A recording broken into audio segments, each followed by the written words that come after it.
আমার জীবন মরণ সাজাবো মাদানী রঙে। সুবহানাল্লাহ। সেই রঙে রঙিনী হলে, সেই রঙে রঙিনী হলে আল্লাহর রাসূল থাকবেন আমার সঙ্গে। সুবহানাল্লাহ।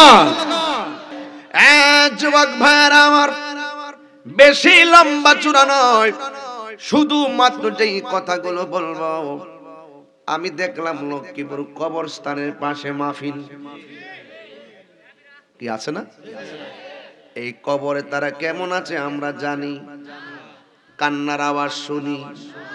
কবরে যে কেমনে হায় হায় বাঁচাও বাঁচাও বলে কান্দে, আমরা শোনার মতন কোনো সুযোগ নাই। এই তো ঘর থেকে বের হলাম, মিশকাত রেজার আম্মা জান ওই ঘরের পাশে শুয়ে আছে। হাই রে, আমার আব্বাও তো 6 বছর হয়ে গেছে, চলে গেছে। ও যুবক, মুখ আছে সব কথা বলতে মানা আছে, হাত আছে হাত দিয়ে সব কাজ করতে মানা আছে, পা আছে পা দিয়ে সব কাজ করতে মানা আছে, চোখ আছে চোখ দিয়ে সব কাজ করতে মানা আছে। আপনি হয়তো জানেন না, একদিন আপনার জবানের মধ্যে আল্লাহ লাগাম লাগিয়ে দিবে, হাতের সাক্ষী হাতে দিবে, চোখের সাক্ষী চোখ দিবে, পায়ের সাক্ষী পা দিবে। ও বৈরবের বাবারা, আপনারা জবানটা খুলে বলুন, আমাদের হায়াতের মালিক কে? এই আওয়াজে মানি না, জবানটা খুলে বলুন কে? কেন আমি মৃত্যু দিয়ে ওয়াজটা শুরু করলাম রে বাবা? আমার একটা উদ্দেশ্য আছে। আমার নবী, আপনার নবী এই রজবের চাঁদে মেরাজে যখন রওনা, কষ্ট হবে আপনাদের বাজান, ওয়াজটা কিন্তু একটু লম্বা হতে পারে, এরপর আপনাদের ধৈর্যের দিকে তাকে আমি ওয়াজটাকে ইতি করব। তবে জবানটা খুইলা বলেন, আসল ঘরের নাম কি বিল্ডিং না কবর? আমার নবী, আপনার নবী যখন মেরাজে রওনা দিল, ও বন্ধু বন্ধু বন্ধু রে, ও যুবকের দল, আমার নবী বলেন, আমি মেরাজ যাইয়া অনেক কিছু আমি দেখেছি, অনেক কিছু আমাকে আমার আল্লাহ দেখাইছে, কিন্তু আমি দেখলাম সব চাইতে কঠিন আযাব দেখলাম কবরের আযাব। কথা বলেন ঠিক কিনা? কবরের আযাবের মতন এমন আযাব গো, আমি আর কোনো কিছুই দেখি নাই। ও যুবকের দল শুনে যান, আল্লাহর হাবিব বলেন, কবরটা হলো আখিরাতের প্রথম মঞ্জিল। এই জন্য আমার নবীর মেরাজের চানটা পাইছি আমরা। ও বন্ধুরে, আমার নবী, আপনার নবী মহান রবের দিদারে এই রাতের বেলায় চলে গেছেন। 26 তারিখ দিবাগত রাত্রে গেছেন। রজবের ব্যাপারে আমার নবী বলেন, দলিল ইন্নার রজাবা শাহরুল্লাহ, নিশ্চয়ই রজব মাসটা হলো আল্লাহর মাস। ওয়া শাবানা শাহরি, শাবান মাসটা হলো আমি নবীর মাস। ওয়া রমাদান শাহরু উম্মতি, আর রমজান মাসটা হলো আমার উম্মতের মাস। এ বন্ধুরে, রজব নামে একটা নদী আছে, রজব নামে একটা নদী আল্লাহ বানাইছে। ও বন্ধুরে আমার, আমার নবী মেরাজের মধ্যে রজবের চাঁদে গেল। এখন কবর ওয়াজটা দিয়ে শুরু করলাম, আবার ওয়াজের পরে কবরের মধ্যে আসবো। কেন জানেন? এ বন্ধুরে, ও যুবকের দল, মেরাজের চাঁদটা পাইয়া যদি আমি কিছু কথা কবরটারে সামনে বাড়াইয়া না বইলা যাই, আমার হক আদায় হবে না, কবরবাসীরাও শান্তি পাবে না রে। এই কবরবাসীরা, আপনি তো মনে করতেছেন তাড়াতাড়ি মাহফিলটা শেষ করে না কেন? আর কবরবাসীরা বলতেছে, পুত্রি এই মাহফিল থেকে একটু দোয়া কর, এই দোয়ার উসিলা হইতো আল্লাহ আমার কবরে নিয়ামত দিতে পারে। এই মাহফিলে আমার পোলা আমার জন্য দোয়া করবে, আমার স্বামী আমার জন্য দোয়া করবে, আমার ভাই আমার জন্য দোয়া করবে। আপনারা জবান খুলে বলেন, আসল ঘরের নাম কি বিল্ডিং না কবর? হাই রে, এই আমার ভৈরবের বন্ধু, একটা কথা মনে রাখবেন, এই মাহফিলটা সাধারণ মাহফিল মনে করবেন না। এখানে আহলুস সুন্নাত ওয়াল জামাতের হক পতাকা উড্ডীয়মান করা হয়। এই জন্যই পতাকার পতপত বাতাসটার গায়ের মধ্যে লাগবে, কলিজাটা ঠান্ডা হয়ে যাবে। কথা বলেন ঠিক কিনা? আমার নবী, আপনার নবী, যখন নবী আমার দুনিয়া থেকে মহান রবের দিদারে রওনা দিয়ে দিলেন, কেন? ভাই আল্লাযী বারাকনা হাওলাহু লিনুরিয়াহু মিন আয়াতিনা ইন্নাহু হুয়াস সামিউল বাসীর। আল্লাযী, তিনি যিনি বারাকনা প্রদক্ষিণ করিয়েছেন হাওলাহু আল্লাহর চতুর্দিকে, লিনুরিয়াহু নবীকে দেখাইবার জন্য, মিন আয়াতিনা আল্লাহর যত নিদর্শন আছে ওই নিদর্শন থেকে নিদর্শনগুলো দেখাইবার জন্যই আমার আল্লাহ নবীকে ওরাল দাওয়ালেন আসমানের দিকে। আমার আল্লাহর দিদারে নবীকে দাওয়াত করে নিয়ে যাচ্ছেন। ও বন্ধুরে, আমার নবী বাইতুল মুকাদ্দাসে মসজিদ আকসার মধ্যে 2 রাকাত নামাজ পড়ে তিনি চলে গেলেন, প্রথম আসমানের মধ্যে চলে গেলেন। যাইয়া সেখানে অনেক নবীর সঙ্গে দেখা হলো। 1 নম্বর আসমানে দেখা হলো হযরতে আদম নবীর সঙ্গে, 6ষ্ঠ আসমানে দেখা হলো মুসা নবীর সঙ্গে, 7ম আকাশে দেখা হলো হযরতে ইব্রাহিম নবীর সঙ্গে। আমার নবীকে নবীগণ দেখে বলতেছেন, মারহাবা মারহাবা ইয়া রাসূলুল্লাহ। নবীকে সালাম দিয়ে দিয়ে আমার নবীকে ওয়েলকাম বলে বলে স্বাগত জানিয়েছেন। আমার মনে বড় কষ্ট লাগে, এই জমানার মধ্যে অনেক মানুষ আছে যারা আমাদের মতো মাইক নিয়া বলে নবীর মেরাজ নাকি সশরীরে হয় নাই, নবীর মেরাজ নাকি স্বপ্নে হয়েছে। আপনারা ভৈরবের মানুষ, পাকনা পাকনা পোলাপান জবান খুলে গন সাহস নিয়ে বলেন নবীর মেরাজটাকে স্বপ্নে না বাস্তব? এই আওয়াজে মানি না, জোরে বলেন, হাত তুলে বলেন, এতে কোনো সন্দেহ আছে? খোদার কসম, আমার নবীর জাত সিফত আজমত নিয়ে চুল পরিমাণ সন্দেহ যারা করবে তাদের ঈমান থাকবে না। নবীর মেরাজ কি স্বপ্নে না বাস্তব?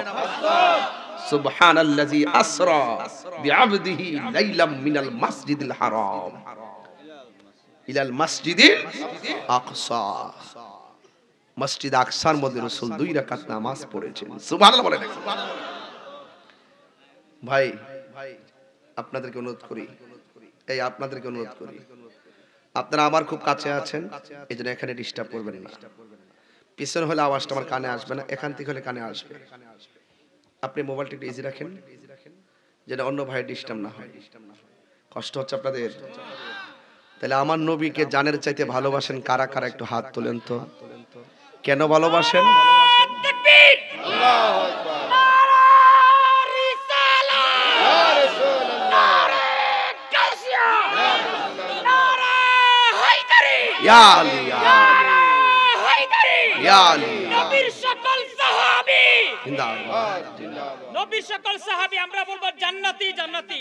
নবীর সকল সাহাবী জান্নাতি জান্নাতি নবীর সকল সাহাবী জান্নাতি আলিয়া মাবিয়া।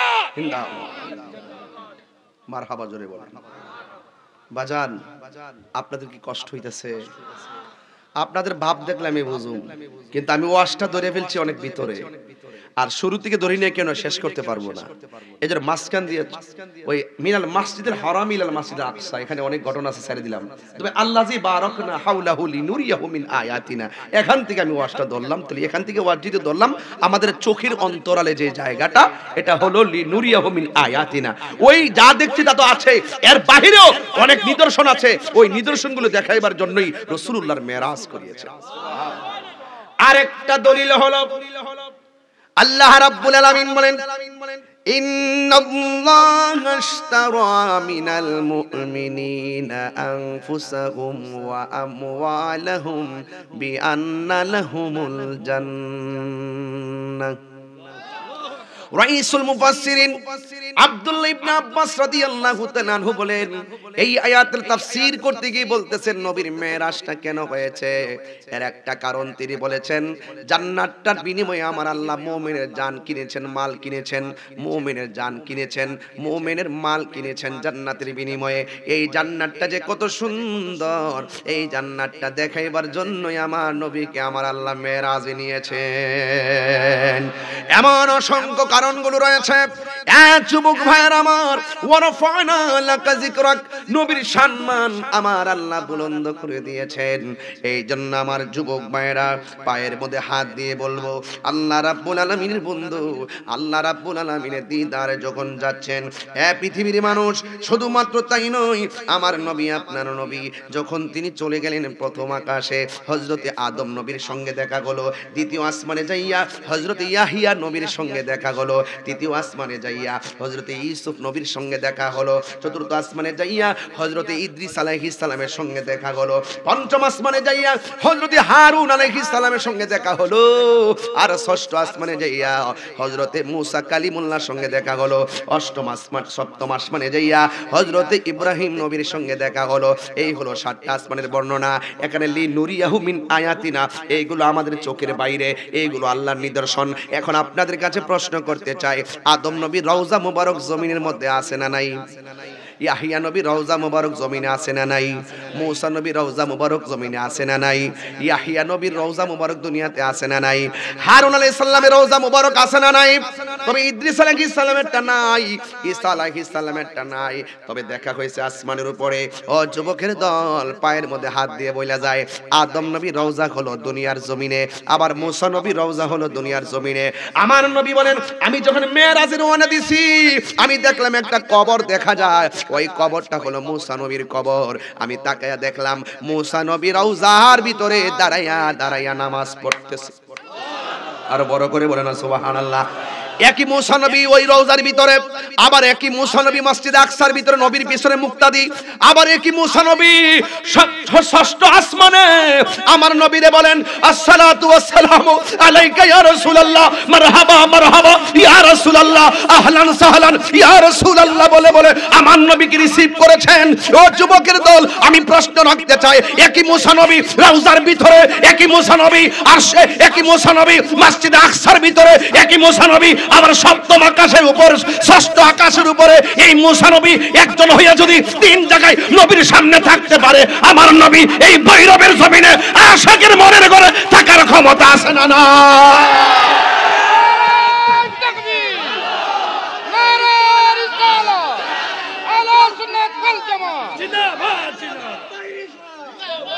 খুদার কসম, ইন্নাল্লাহা সাওয়ালিয়াল আরদু ফারাআইতু মাশারিকাহা ওয়া মাগরিবাহা, রাসূল বলেন পশ্চিম মাগরিব শিমাল জনব যা আছে সব আমার হাতের তালুর মধ্যে। ফাওয়াল্লাহি মা ইখফালাইয়া, আল্লাহর কসম আমি নবীর কাছে কোনো কিছু গোপন নাই। আর রহমান, দয়াময় রহমান, আল্লাহ আল কুরআন, যিনি শিক্ষা দিয়েছেন কুরআন, চিৎকার মেরে কোন সুবহানাল্লাহ।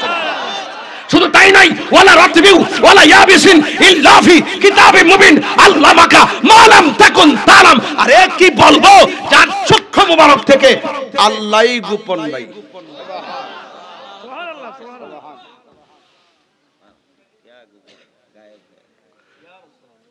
ইয়া রাসূলুল্লাহ বলেন, আরো বড় করে বলেন।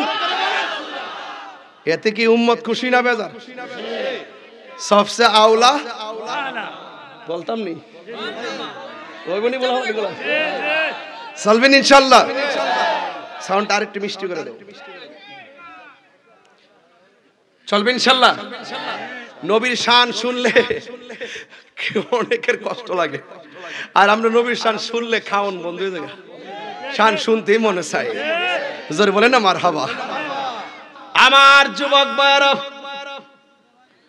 নবী আমার 7 আসমান পাড়ি দিল। আকীদা বুঝছেন না আপনারা? আকীদা বুঝেন তো? আমরা কাছে দুনিয়াটা অনেক বড়। এটা কি আমাকে দিবেন? কেন দিয়েছেন? শান শোনার পর মারহাবা বল। আপনার কাছে রাখেন, আমি আপনাকে দিয়েছি, আপনি বলেন আমি পেয়েছি। ঠিক আছে, মারহাবা জোরে বলেন। আমার কাছে এখন আনন্দ লাগতেছে কি রে জানেন? এই রজবের চাঁদে নবীজি মেরাজে গিয়েছেন। এটা উম্মতে মুহাম্মদের জন্য, আমাদের জন্য একটা আনন্দের বার্তা। কথা বলেন ঠিক কি না? ঠিক আছে না? আমার যুবক ভাইরা, সাত আসমান পাড়ি দেওয়ার পর আমার নবী একটা ঘরে গেলেন, যে ঘরের নাম বাইতুল মামুর। ওই বাইতুল মামুরের মধ্যে 70,000 ফেরেশতা সকালে ঢুকে আবার সন্ধ্যায় বের হয়ে যায়। কিয়ামত পর্যন্ত তারা আসবে আর যাবে। যারা একবার আসবে তারা দ্বিতীয়বার আসার সময় পাবে না। আল্লাহু আকবার কোন। ওই ঘরে যাওয়ার পরে আমার আল্লাহ নবীর সামনে তিনটা জিনিস উপস্থাপন করলেন।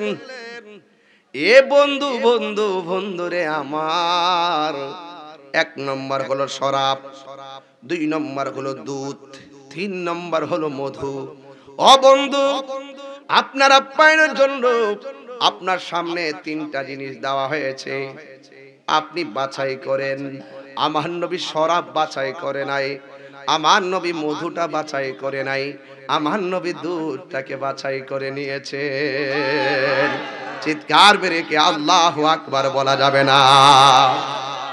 আমার নবী, আপনার নবী রহমাতুল লিল আলামিন ওই বাইতুল মামুর যাইয়া 2টা প্রকাশ্য নদী দেখেছেন আর 2টা অপ্রকাশ্য নদী দেখেছেন। আমি এখন যেই নদীর কথা বলবো, এই নদীটা আমাদের চোখে অপ্রকাশ্য, নবীর চোখে প্রকাশ্য। ওই নদীটা হলো জান্নাতের নদী, জান্নাতি হাউস। যেই জান্নাতি হাউসটা আমার আল্লাহ আমার নবীর দান করেছেন। আপনারা আমার সামনে সবাই জবান খুলে বলুন, ইন্না আতাইনা কাল কাউসার। সবাই বলেন, ইন্না আতাইনা কাল কাউসার ফাসাল্লি লিরাব্বিকা ওয়ানহার ইন্না শানিআকা হুয়াল আবতার। সবাই আমার সাথে বিনায়া বিনায়া বলেন, ইন্না আতাইনা কাল কাউসার ফাসাল্লি লিরাব্বিকা ওয়ানহার ইন্না শানিআকা হুয়াল আবতার।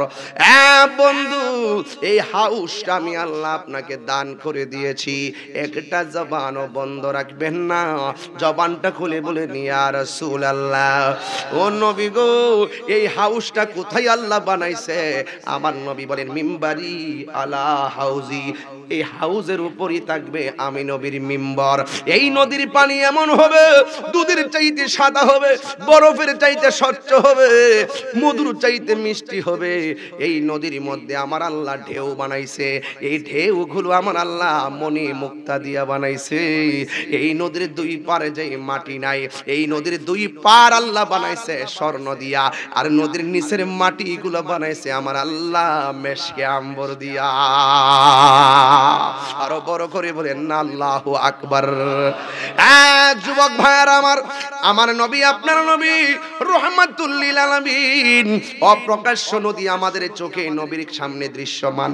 এটা হলো জান্নাতের হাউস। এ বন্ধুরে আমার, আমার নবী, আপনার নবী বলেন, আমি যখন মেরাজে গেলাম ওই জায়গার মধ্যে একটা ঘর দেখলাম। এত সুন্দর আসমান আল্লাহ বানাইছে, একটা খুঁটির ব্যবহার করে নাই। আমার নবী বলেন, আমি যখন সেই জায়গায় গিয়েছি একটা বড় ঘর দেখেছি। ওই ঘরের মধ্যে 4টা খুঁটি দেখেছি।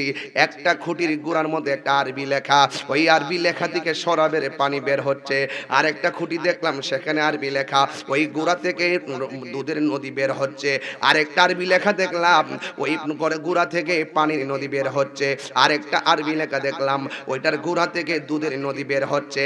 আমার নবী ডাক দিয়ে কি, আল্লাহ, 4টা ট্যাপ থেকে 4 রঙের পানি বের হইতেছে, কিন্তু হাউসটা কোথায়? আল্লাহ বলে, হো বন্ধু, যে এই জায়গা থেকে পানিটা আসতেছে, এই হাউসের মালিক তো আমি আল্লাহ আপনারে বানায়া দিয়েছি। নবী আমার জিজ্ঞাসা করে, আল্লাহ, এই পানিগুলো আমার উম্মতের ভাগ্যে জুটবে নি। আমার নবী আপনার নবী বলতেছেন আল্লাহ এই পানিগুলো কার ভাগ্যে জুটবে? আল্লাহ ডাক দিয়ে কয় বন্ধু আপনার উম্মতের যাইয়া বলে দিবেন যারা প্রত্যেকটা নেক কাজের আগে বিসমিল্লাহ বলে কাজটা শুরু করবে আমি আল্লাহ রাব্বুল আলামিন তাদের আমলনামায় এই পানিগুলোর বন্দোবস্ত রেখে দিব। আমার নবী আপনার নবী বলেন মেরাজে যাওয়ার সময় আমি আর একটু সামনে গেলাম, যাওয়ার পরে দেখলাম কিছু কিছু মানুষের চেহারাটা, এই যে আমাদের বডির চেহারাটা আছে না, এই চেহারাটা এমন ভাবে সামনে, আর নখগুলার আমার আল্লাহ তামার নখ বানায়া রাখছে, এই তামার নখ দিয়া নিজের চামড়া নিজে টাইনা টাইনা ছিঁড়তেছে। নবী আমার জিজ্ঞাসা করে আল্লাহ ও আল্লাহ গো নিজের নখ দিয়া নিজের চামড়া ছিলতেছে আর কারা? আল্লাহ ডাক দিয়ে বলবে বন্ধু গো এরা হলো দুনিয়ার ওই সমস্ত বান্দা তারা একজন আর একজনের গীবত করত। এই গীবতকারী আমাদের এই সমাজে আছে না নাই? আমার নবী বলেন আমি আর একটু সামনে গেছি, যাওয়ার পরে আমি দেখলাম কিছু কিছু মানুষের মাথা গোলারে এমন বড় বড় পাথর দিয়ে সিটটা ফেলাইতেছে। আমি জিজ্ঞেস করলাম আল্লাহ এরা কারা? তাদের মাথার অবস্থা এরকম কেন? আল্লাহ ডাক দিয়ে বলবে ও বন্ধু এরা কারা জানেননি? যারা স্বইচ্ছায় নামাজ ছাইরা দিত, এই জন্য তাদের শাস্তির একটা স্বরূপ আপনার সামনে উন্মোচন করেছি। আর একটা ডকুমেন্টস আমার কাছে আছে, এই দুনিয়ার মধ্যে কিছু কিছু মানুষেরই আমার আল্লাহ এমন ভাবে শাস্তি দিবে, এই শাস্তি দেখে আমার নবী ডাক দিয়ে বলবে আল্লাহ এরা কারা গো? আল্লাহ রাব্বুল আলামিন বলে দিবেন বন্ধু এরা কারা জানেননি? যারা এই দুনিয়ার মধ্যে অশ্লীল বাক্য দিয়ে মানুষগুলারে অনেকভাবে বিভ্রান্ত করত। তারা মুখটারে হেফাজতে রাখতো না, তারা জবানটারে হেফাজত রাখতো না। অথচ আমার নবী বলছেন উম্মত তোমরা জানোনি কোন জিনিসটা বেশি বেশি মানুষকে জান্নাতের মধ্যে নিয়ে যাবে? এবার আমার নবী বলে এক নম্বর হলো তাকওয়া, এই তাকওয়া মানুষকে জান্নাতে নিয়ে যাবে। এবার বলছে কোন জিনিসটা মানুষকে দুজখে নিবে জানোনি? এটা হলো জবান। এই জবানের হেফাজত না করার কারণে ম্যাক্সিমাম মানুষ জাহান্নামের মধ্যে যাবে। এই জন্যই আল্লাহ বলছেন ওয়া তাআফানু আলাল বিররি ওয়াত তাকওয়া। ও পৃথিবীর মানুষ যারা আল্লাহর প্রতি অনুগত, যারা ভালো কথা বলে এবং যাদের অন্তরের মধ্যে তাকওয়া আছে এদেরকে তোমরা সহযোগিতা করো। ওয়ালা তাআফানু আলাল ইসমি ওয়াল উদওয়ান, যারা গুনার কাজ করবে আর যারা সীমা লঙ্ঘন করবে এদেরকে তোমরা সহযোগিতা করিও না। আল্লাহর হাবিব বলেন আমি যখন গেলাম বাইতুল মামুর পাড়ি দিলাম, যাইতে যাইতে আমি দেখলাম দুইটা নদী, একটা হলো ফুরাতের নদী আর একটা হলো নীল নদীর নদী। ও বন্ধুরে ও যুবকের দল, এই দুইটা নদী আমার নবী দেখলেন। এই ফেরাউন ওই নদীর মধ্যে ডুবে মরেছিল। কথা কোন ঠিক কিনা? আর জোরে জোরে কোন ঠিক কিনা?